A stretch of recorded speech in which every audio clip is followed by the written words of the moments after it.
XIII. Social and Industrial Justice, Part II. Meanwhile, the governor of Pennsylvania had all the Pennsylvania militia in the anthracite region, although without any effect upon the resumption of mining.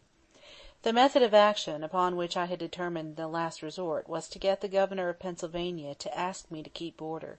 Then I would put in the army under the command of some first-rate general.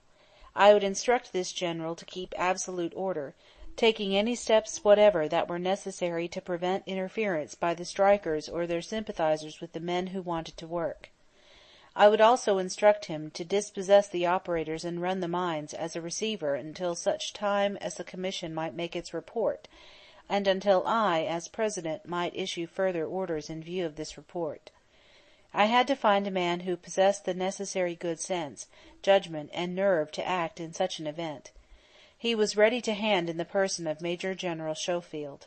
I sent for him, telling him that if I had to make use of him it would be because the crisis was only less serious than that of the Civil War, that the action taken would be practically a war measure, and that if I sent him he must act in a purely military capacity under me as commander-in-chief, paying no heed to any authority, judicial or otherwise, except mine. He was a fine fellow, a most respectable-looking old boy, with side whiskers and a black skull-cap, without any of the outward aspect of the conventional military dictator, but in both nerve and judgment he was all right, and he answered quietly that if I gave the order he would take possession of the mines, and would guarantee to open them and to run them without permitting any interference, either by the owners, or the strikers, or anybody else, so long as I told him to stay. I then saw Senator Key, who, like every other responsible man in high position, was greatly wrought up over the condition of things. I told him that he need be under no alarm as to the problem not being solved, that I was going to make another effort to get the operators and miners to come together, but that I would solve the problem in any event and get coal. That, however, I did not wish to tell him anything of the details of my intention, but merely to have him arrange, whenever I gave the word, the governor of Pennsylvania should request me to intervene; that when this was done I would be responsible for all that followed, and would guarantee that the coal famine would end forthwith. The senator made no inquiry or comment, and merely told me that he in his turn would guarantee that the governor would request my intervention the minute I asked that the request be made. These negotiations were concluded with the utmost secrecy, General Schofield being the only man who knew exactly what my plan was, and Senator Key, 2 members of my cabinet, and ex-President Cleveland, and the other men whom I proposed to put on the commission, the only other men who knew that I had a plan. As I have above outlined, my efforts to bring about an agreement between the operators and miners were finally successful. I was glad not to have to take possession of the mines on my own initiative by means of General Schofield and the regulars. I was all ready to act, and would have done so without the slightest hesitation or a moment's delay if the negotiations had fallen through, and my action would have been entirely effective. But it is never well to take drastic action if the result can be achieved with equal efficiency in less drastic fashion, and although this was a minor consideration, I was personally saved a good deal of future trouble by being able to avoid this drastic action. At the time I should have been almost unanimously supported. With the famine upon them the people would not have tolerated any conduct that would have thwarted what I was doing. Probably no man in Congress, and no man in the Pennsylvania State Legislature, would have raised his voice against me. Although there would have been plenty of muttering, nothing would have been done to interfere with the solution of the problem which I had devised, until the solution was accomplished and the problem ceased to be a problem. Once this was done, and when people were no longer afraid of a coal famine, and began to forget that they had ever been afraid of it, and to be indifferent as regards the consequences to those who put an end to it, then my enemies would have plucked up heart and begun a campaign against me. I doubt if they could have accomplished much anyway, for the only effective remedy against me would have been impeachment, and that they would not have ventured to try. One of my appointees on the Anthracite Strike Commission was Judge George Gray of Delaware, a Democrat whose standing in the country was second only to that of Grover Cleveland. A year later he commented on my action as follows: I have no hesitation in saying that the President of the United States was confronted, in October 1902, by the existence of a crisis more grave and threatening than any that had occurred since the Civil War. I mean that the cessation of mining in the anthracite country, brought about by the dispute between miners and those who controlled the greatest natural monopoly in this country, and perhaps in the world, had brought upon more than one half of the American people a condition of deprivation of one of the necessaries of life, and the probable continuance of the dispute threatened not only the comfort and health, but the safety and good order of the nation.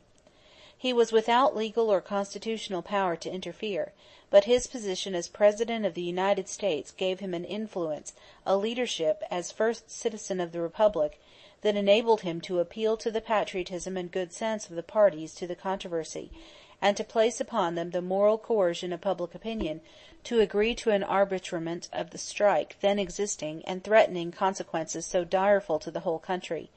He acted promptly and courageously, and in so doing averted the dangers to which I have alluded.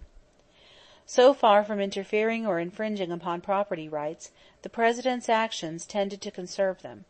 The peculiar situation, as regards the anthracite coal interest, was that they controlled a natural monopoly of a product necessary to the comfort and to the very life of a large portion of the people. A prolonged deprivation of the enjoyment of this necessary of life would have tended to precipitate an attack upon those property rights of which you speak, for after all, it is vain to deny that this property, so peculiar in its conditions, and which is properly spoken of as a natural monopoly, is affected with a public interest. I do not think that any President ever acted more wisely, courageously, or promptly in a national crisis. Mr. Roosevelt deserves unstinted praise for what he did. They would doubtless have acted precisely as they acted as regards the acquisition of the Panama Canal Zone in 1903, and the stoppage of the Panic of 1907 by my action in the Tennessee Coal and Iron Company matter. Nothing could have made the American people surrender the Canal Zone. But after it was an accomplished fact, and the canal was under way, then they settled down to comfortable acceptance of the accomplished fact, and as their own interests were no longer in jeopardy, they paid no heed to the men who attacked me because of what I had done, and also continue to attack me, although they are exceedingly careful not to propose to right the wrong, in the only proper way, if it really was a wrong, by replacing the old Republic of Panama under a tyranny of Colombia, and giving Colombia sole or joint ownership of the canal itself. In the case of the Panic of 1907, as in the case of Panama, what I did was not only done openly, but depended for its effect by being done with the widest advertisement. Nobody in Congress ventured to make an objection at the time.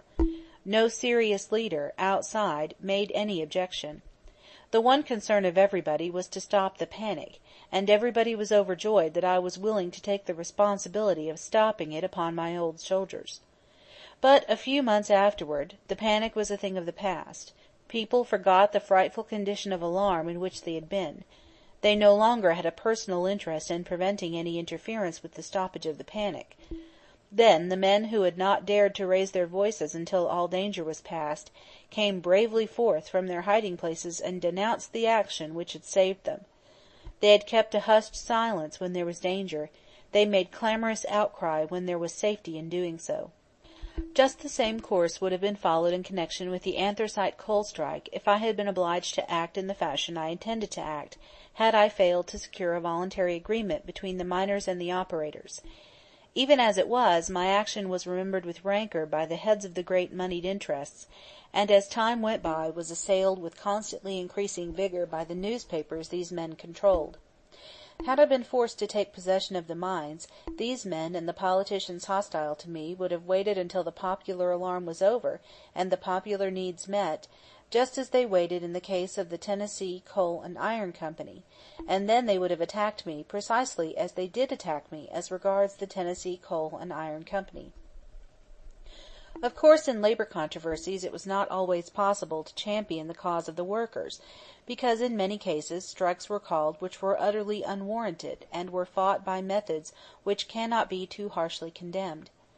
No straightforward man can believe, and no fearless man will assert, that a trade union is always right.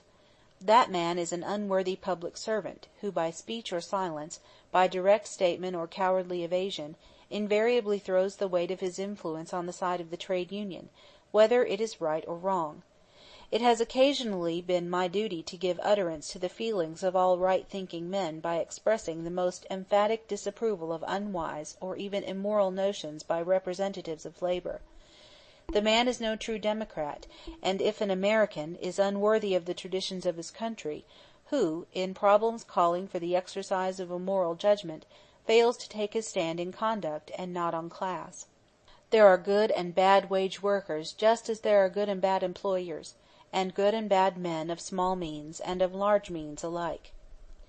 But a willingness to do equal and exact justice to all citizens, irrespective of race, creed, section, or economic interest and position, does not imply a failure to recognize the enormous economic, political, and moral possibilities of the trade union. Just as democratic government cannot be condemned because of errors and even crimes committed by men democratically elected, so trade unionism must not be condemned because of errors or crimes of occasional trade union leaders. The problem lies deeper.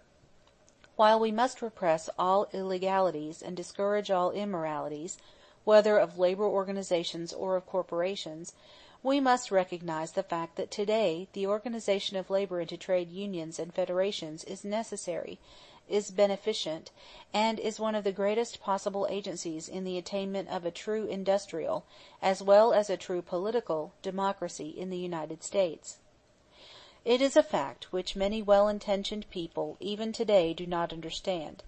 They do not understand that the labor problem is a human and a moral as well as an economic problem, that a fall in wages, an increase in hours, a deterioration of labor conditions, mean wholesale moral as well as economic degeneration, and the needless sacrifice of human lives and human happiness, while a rise of wages, a lessening of hours, a bettering of conditions, mean an intellectual, moral, and social uplift of millions of American men and women.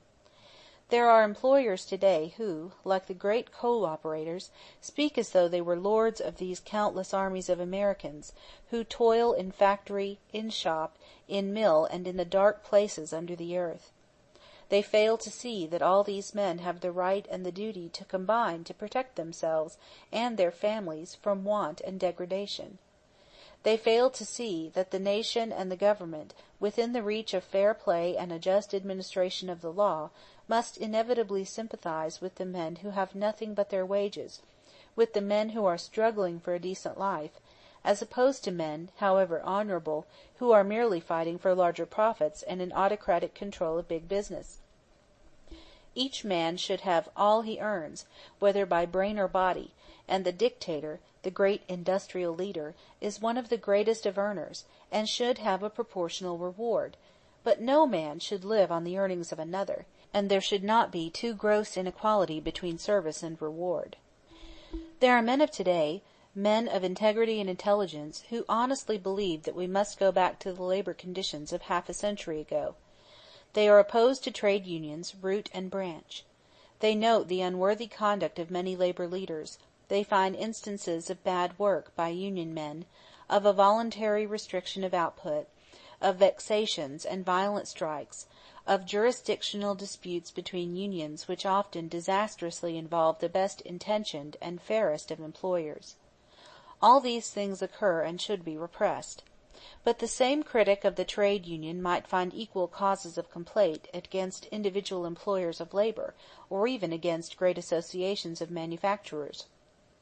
He might find many great instances of an unwarranted cutting of wages, of flagrant violations of factory laws and tenement house laws, of the deliberate and systematic cheating of employees, by means of truck stores, of the speeding up of work to a point which is fatal to the health of the workman, of the sweating of foreign-born workers, of the drafting of feeble little children into dusty workshops, of blacklisting, of putting spies into union meetings, and of the employment in strike times of vicious and desperate ruffians, who are neither better nor worse than are the thugs who are occasionally employed by unions under the sinister name entertainment committees.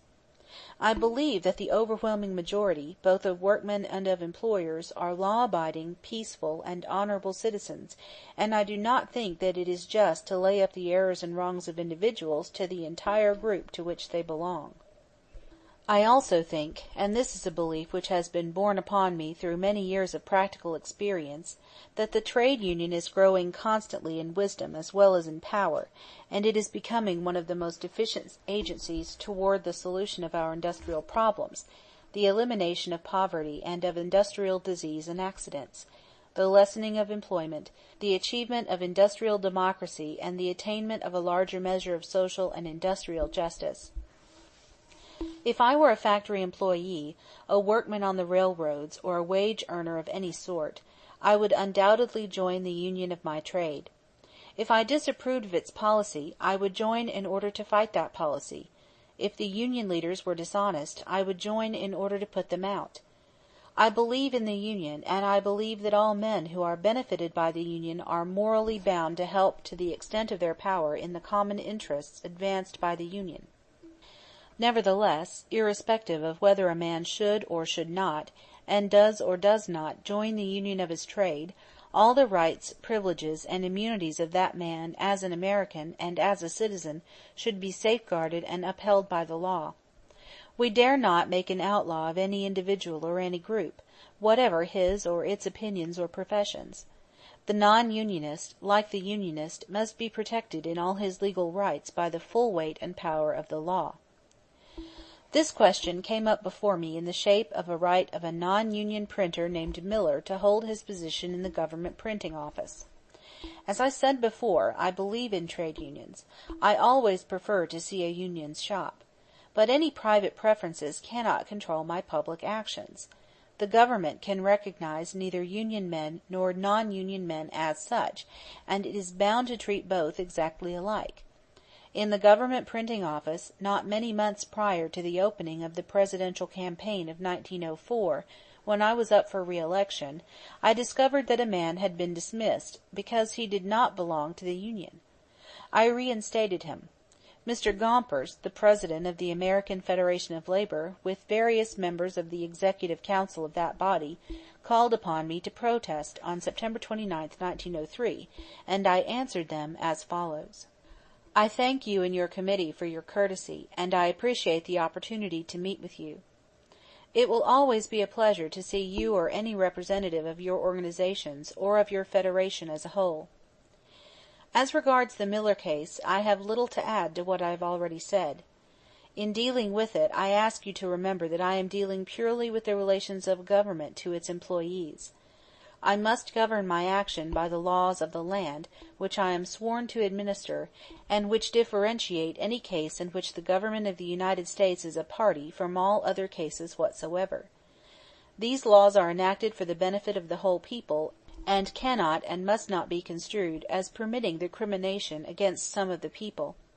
I am President of all the people of the United States, without regard to creed, color, birthplace, occupation, or social condition. My aim is to do equal and exact justice as among them all. In the employment and dismissal of men in the government service, I can no more recognize the fact that a man does or does not belong to a union as being for or against him than I can recognize the fact that he is a Protestant or a Catholic, a Jew or a Gentile, as being for or against him. In the communications sent me by various labor organizations protesting against the retention of Miller in the government printing office, the grounds alleged are twofold: 1, that he is a non-union man; 2, that he is not personally fit. The question of his personal fitness is one to be settled in the routine of administrative detail, and cannot be allowed to conflict with or to complicate the larger question of governmental discrimination for or against him or any other man, because he is or is not a member of a union. This is the only question now before me for my decision, and as to this my decision is final. Because of things I have done on behalf of justice to the working man, I have often been called a socialist. Usually I have not taken the trouble even to notice the epithet. I am not afraid of names, and I am not one of those who fear to do what is right, because someone else will confound me with partisans with whose principles I am not in accord.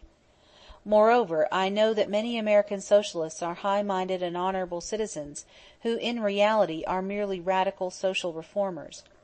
They are oppressed by the brutalities and industrial injustices which we see everywhere about us. When I recall how often I have seen Socialists and ardent non-Socialists working side by side for some specific measure of social or industrial reform, and how I have found opposed to them on the side of privilege many shrill reactionaries who insist on calling all reformers Socialists, I refuse to be panic-stricken by having this title mistakenly applied to me. Nonetheless, without imputing their motives, I do disagree most emphatically with both the fundamental philosophy and the proposed remedies with the Marxian Socialists. These Socialists are unalterably opposed to our whole industrial system. They believe that the payment of wages means everywhere and inevitably an exploitation of the laborer by the employer, and that this leads inevitably to a class war between those two groups, or, as they would say, between the capitalists and proletariat. They assert that this class war is already upon us, and can only be ended when capitalism is entirely destroyed, and all the machines, mills, mines, railroads, and other private property used in production are confiscated, expropriated, or taken over by the workers. They do not as a rule claim, although some of the sinister extremists among them do, that there is and must be a continual struggle between two great classes, whose interests are opposed and cannot be reconciled.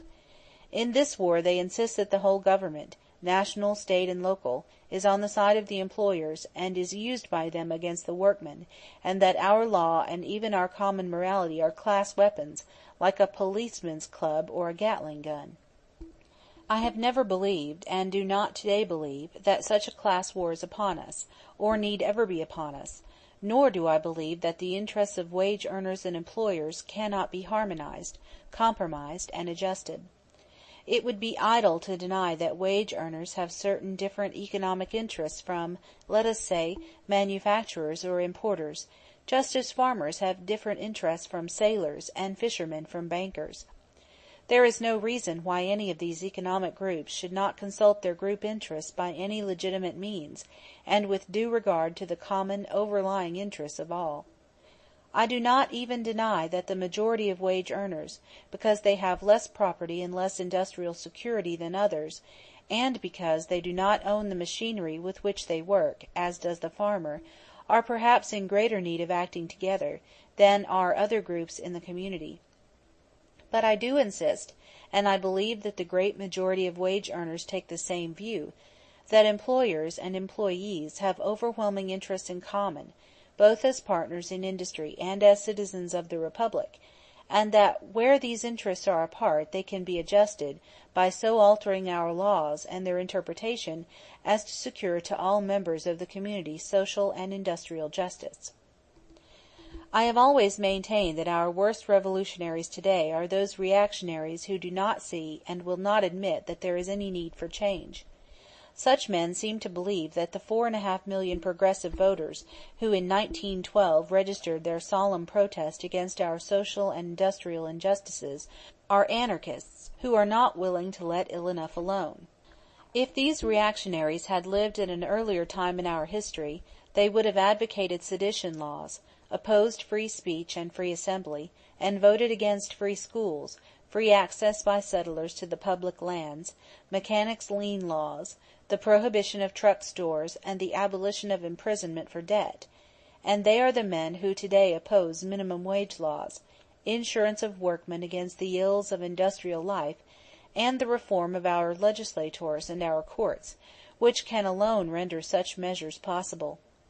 Some of these reactionaries are not bad men, but merely short-sighted and belated. It is these reactionaries, however, who, by standing pat on industrial injustice, incite inevitably to industrial revolt, and it is only we who advocate political and industrial democracy who render possible the progress of our American industry on large constructive lines, with a minimum of friction, because with a maximum of justice. Everything possible should be done to secure the wage workers fair treatment. There should be an increased wage for the worker of increased productiveness. Everything possible should be done against the capitalist who strives, not to reward special efficiency, but to use it as an excuse for reducing the reward of moderate efficiency. The capitalist is an unworthy citizen who pays the efficient man no more than he has been content to pay the average man, and nevertheless reduces the wage of the average man, and effort should be made by the government to check and punish him. When labor-saving machinery is introduced, special care should be taken, by the government, if necessary, to see that the wage worker gets his share of the benefit, and that it is not all absorbed by the employer or capitalist. The following case, which has come to my knowledge, illustrates what I mean. A number of new machines were installed in a certain shoe factory, and as a result there was a heavy increase in production, even though there was no increase in the labor force. Some of the workmen were instructed in the use of these machines by special demonstrators sent out by the makers of the machines. These men, by reason of their special aptitudes and the fact that they were not called upon to operate the machines continuously 9 hours every day, week in and week out, but only for an hour or so at special times, were naturally able to run the machines at their maximum capacity.